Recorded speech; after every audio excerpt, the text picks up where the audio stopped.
2024 के लोकसभा इलेक्शन के लोकल सर्वे निकल के सामने आ चुका है। इस सर्वे को देखने के बाद आप खुद अंदाजा लगा सकते हैं कि 2024 के लिए जनता का मूड क्या बन रहा है, देश का माहौल क्या बन रहा है। अभी जो सर्वे निकल के सामने आया है, ये जो सर्वे किया गया है विपक्ष की तरफ से राहुल गांधी और भारतीय जनता पार्टी की तरफ से देश के प्रधानमंत्री मोदी को लेकर किया गया है कि 2024 में आपके लिए बेहतर चॉइस कौन होगा। ये जो सर्वे आया है चौंकाने वाला है, उसका जो रिजल्ट सामने आया है वो परेशान करने वाला है, हैरान करने वाला है। उससे पहले आप लोगों से रिक्वेस्ट है कि अगर अभी तक आपने मेरा चैनल को सब्सक्राइब नहीं किया है तो चैनल को सब्सक्राइब कर लें ताकि हर 2024 की जो पल पल खबर है आप तक मिलता रहे। चलिए हम देरी किए बिना सबसे पहले आपको सर्वे दिखाना चाहेंगे। आप यहाँ पे देख सकते हैं भारत का सबसे बड़ा राज्य उत्तर प्रदेश है। यहाँ पे जो सबसे ज्यादा सीट लेके आएंगे 2024 उसी को होगा, इट्स गारंटेड। उत्तर प्रदेश में 80 सीट है।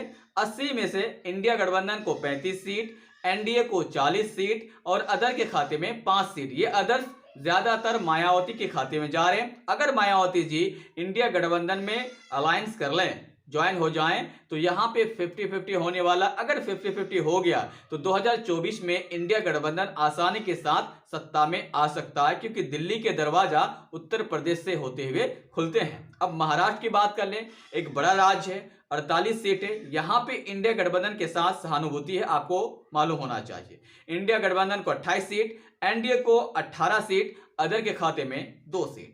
बिहार में 40 सीट है। नीतीश कुमार की पलटी मारने से या इंडिया गठबंधन में नीतीश कुमार की ज्वाइन होने से माहौल बदल गया है। इंडिया गठबंधन में खास करके 25 सीट जा रहे हैं, एनडीए के खाते में 14 सीट, अदर के खाते में 1 सीट। ये अदर भी इंडिया गठबंधन में जा सकता है क्योंकि ये AIMIM का ये अदर सीट दिखा रहे हैं। अब बात कर लेते हैं तमिलनाडु की। तमिलनाडु में 39 सीट है। इंडिया गठबंधन को 23 सीट, एनडीए को 15 सीट, अदर के खाते में 1 सीट। आंध्र प्रदेश की अगर हम बात कर लें, आंध्र प्रदेश में 25 सीट, इंडिया गठबंधन को 14 सीट, एनडीए को 10 सीट और अदर को 1 सीट। मध्य प्रदेश चौंकाने वाला है। शिवराज सिंह चौहान की नाराजगी की वजह से यहां पे माहौल बदला है। इंडिया गठबंधन को 15 सीट, एनडीए को 10 सीट और अदर के खाते में 4 सीट। ये खास करके बागी हैं ज्यादातर, और इंडिया गठबंधन को फायदा हुआ है शिवराज सिंह चौहान की नाराजगी की वजह से। अब बात कर लेते हैं कर्नाटक की। कर्नाटक में 28 सीट है। 18 सीट इंडिया को और एनडीए को 8 सीट, अदर के खाते में 2 सीट। ये अदर इंडिया गठबंधन में जा सकता है या फिर एनडीए में भी जा सकता है, यहाँ पे रास्ता खुली हुई है।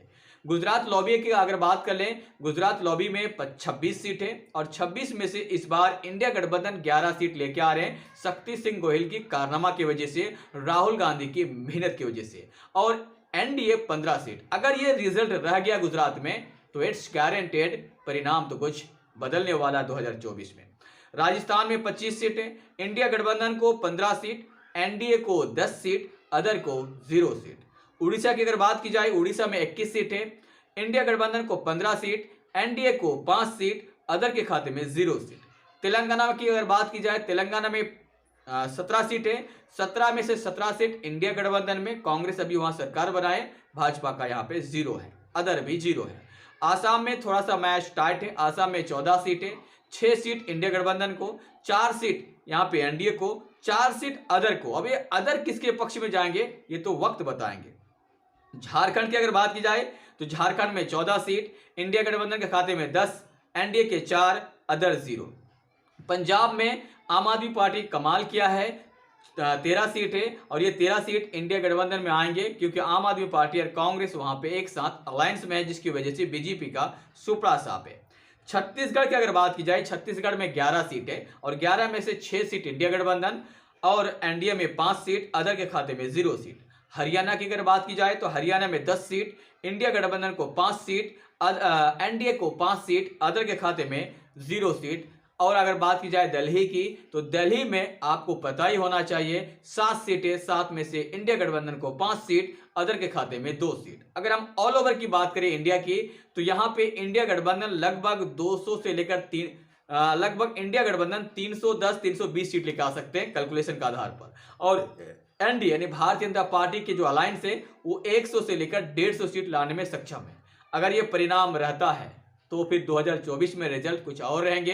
हालांकि अभी इलेक्शन होना बाकी है, ये तो सिर्फ रिव्यू है, फाइनल रिजल्ट आना बाकी है। तब तक आपसे विदा लेते हैं।